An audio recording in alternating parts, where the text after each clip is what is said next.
Hello everyone and नमस्ते। कैसे हैं आप लोग?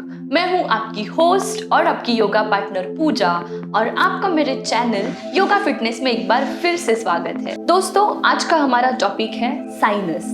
हमारे ब्रेन में छोटे छोटे एम्प्टी होल्स यानी कि खोखले छेद रहते हैं, कैविटी के जैसे।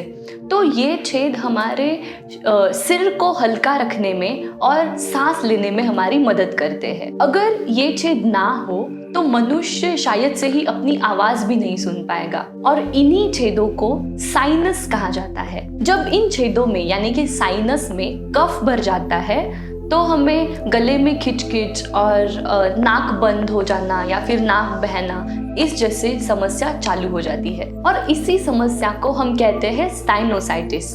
साइनोसाइटिस के चपेट में काफी सारे लोग आ जाते हैं। इसमें जुकाम होना, गले में खिचखिच या फिर ठीक से सांस नहीं ले पाना, नाक बहना, नाक बंद हो जाना, ऐसी बहुत सारी शिकायतें होने लगती है।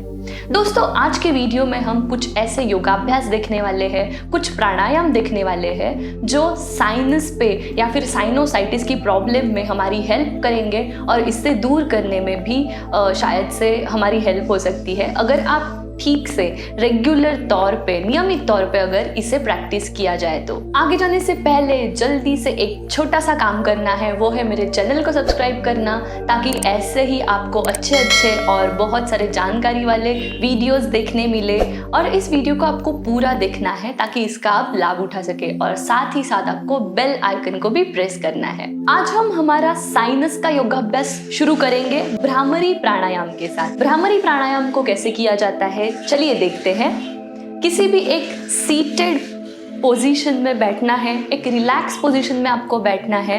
अपने रीढ़ की हड्डी को सीधा रखते हुए शोल्डर को रोल बैक करेंगे, चेस्ट को अच्छे से ओपन करेंगे और गर्दन को सीधा रखेंगे। इस तरह से वायु मुद्रा या फिर ज्ञान मुद्रा में आप बैठ सकते हैं भ्रामरी करने के लिए, या फिर आपको एक्चुअली हाथ की ज़रूरत पड़ने वाली है तो आप पहले इस तरह से बैठ के सुखासन में अपने बॉडी को और अपने माइंड को सबसे पहले शांत करेंगे, बिल्कुल काम करेंगे।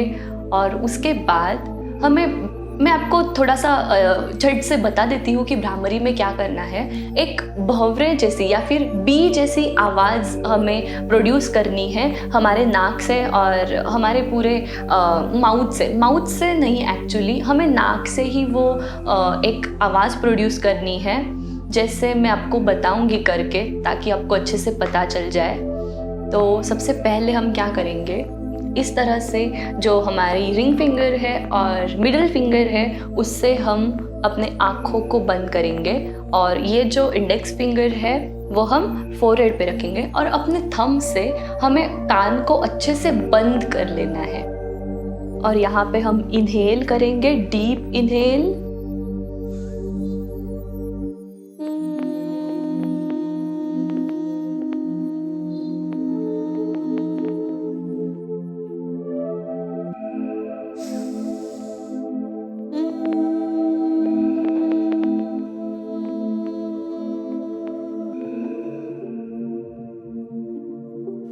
रिलैक्स।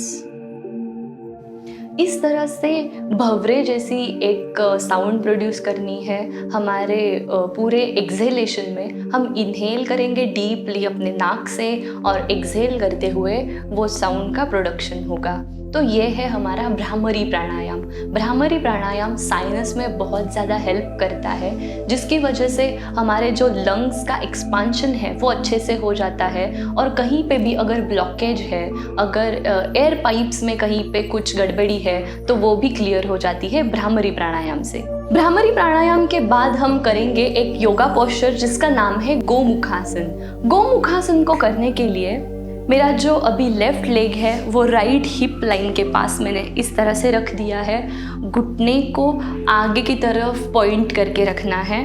उसके बाद ऐसे राइट लेग को उसके ऊपर प्लेस करेंगे। दोनों घुटने की जो डायरेक्शन है वो ऐसे सामने की तरफ रहेगी, आगे की तरफ रहेगी। और इस तरह से पहले पैर की पोजीशन ले लेंगे।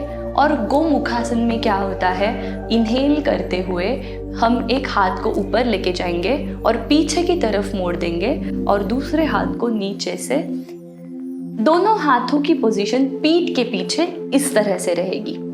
तो शुरुआत करते हैं गोमुखासन को करने के लिए। इनहेल, और ये है हमारी कंप्लीट गोमुखासन की पोजीशन। इसमें आप चाहे तो आंखें बंद भी रख सकते हैं।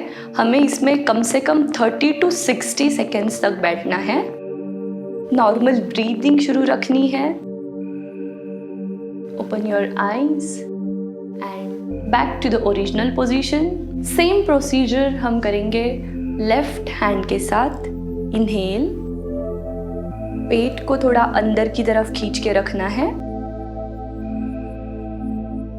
And slowly release the position. Gomukhasana को हमें एक योगाभ्यास में कम से कम 4 बार रिपीट करना है ताकि आपको साइनस में उसकी अच्छे से हेल्प हो जाए। गोमुखासन का जो बेनिफिट है वो इसके लिए है कि हमारे लंग का जो एक्सपांशन है वो अच्छे से हो जाता है। अच्छी हवा जो है बाहर की ऑक्सीजन वो हमारे छाती में, हमारे चेस्ट में भरा जाता है और उसकी वजह से हमारे जो कुछ भी एयर पाइप्स का जो कुछ भी प्रॉब्लम है, साइनस का प्रॉब्लम है, वो भी वॉश आउट हो जाता है। हमारा अगला जो आसन है, योगा पोस्चर है, वो है सेतु बंधासन। सेतु बंधासन को करने के लिए हमें अपने पीठ के बल मैट पर लेट जाना है। इस तरह से सीधे तरीके से हम अपने पीठ के बल लेट जाएंगे और फिर हमें धीरे धीरे अपने पैरों को मोड़ के बेंड करके हिप्स के पास लेके आना है।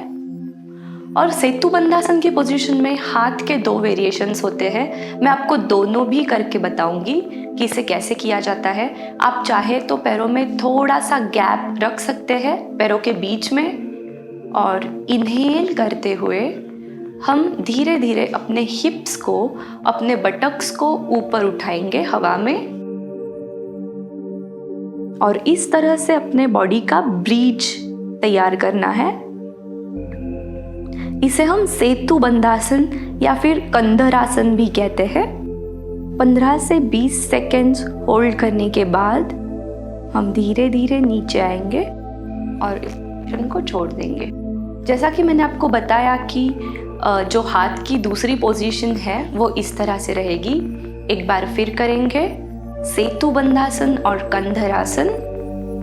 Inhale deeply, lift your buttocks and हाथ को, अपने उंगलियों को ऐसे इंटरलॉक करते हुए हम अपने बॉडी के नीचे रख देंगे और यहाँ पे 20 सेकेंड्स होल्ड करने के बाद हम धीरे धीरे नीचे आके इस पोजीशन ड्रॉप कर देंगे। अगर आपको साइनस के जो सिम्टम्स है, जो लक्षण है, वो कई दिनों तक बने रहे तो हम इसे एक्यूट साइनस कह सकते हैं। और अगर यही सिम्टम्स काफ़ी महीनों बाद भी आपको दिख रहे हैं या फिर परेशानी हो रही है तो ये क्रोनिक साइनस कहा जाता है। आपको साइनस में अगर फ़र्क महसूस करना है तो आपको ये जो कुछ भी मैंने प्राणायाम और आसन बताए ये आपको डेली नियमित तौर पे प्रैक्टिस करना है, तभी आप इसका फ़र्क महसूस कर सकते हैं। और सांस लेने की जो प्रॉब्लम है वो आपको काफ़ी दिनों बाद प्रैक्टिस करने के बाद, योगाभ्यास की प्रैक्टिस करने के बाद ही आपको